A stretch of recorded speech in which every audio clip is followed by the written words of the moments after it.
I know you was the big fish. You ain't no longer the big fish, bro. You ain't the big fish no more. You might be one of them little guppies or something, man. Don't be trying to come back, wear your heart on your sleeve, and try to prove things to everybody that you don't need no tune-up and that. I'm crying like a baby. All right, y'all. So what is it about boxing nowadays to where you can't even have one loss and people give you zero chance to redeem your career? So now they trying to blemish my accomplishment just to boost him up. I think it's weird because it's not like that for every fighter. You know, it seems to be only the superstar fighters that another fan base doesn't like.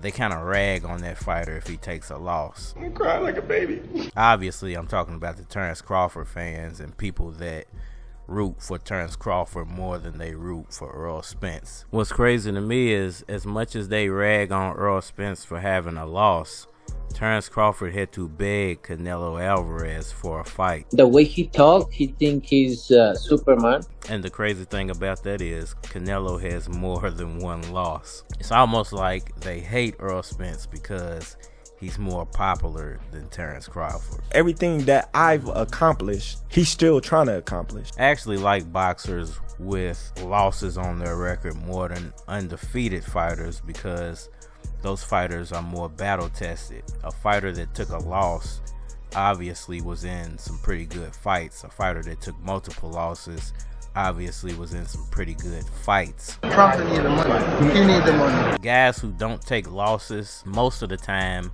they're either cherry picking or they have everything in their favor, like Floyd Mayweather used to in regards to the fight. Come on, man, stop. The venue, the referee, it's their promotional company. You know, they're picking the judges. It's in a city that favors them. You know, they have everything in their favor. So those guys that don't have losses are, to me, untrustworthy, unproven fighters. Shameful shit. Now, when it comes to Errol Spence and his comeback, you know, it could go either way. I would like to see him come back and go back to 147 because I think there's a lane for him to become undisputed again. Of course, he most likely would have to go through Brian Norman and a few other big names at 147.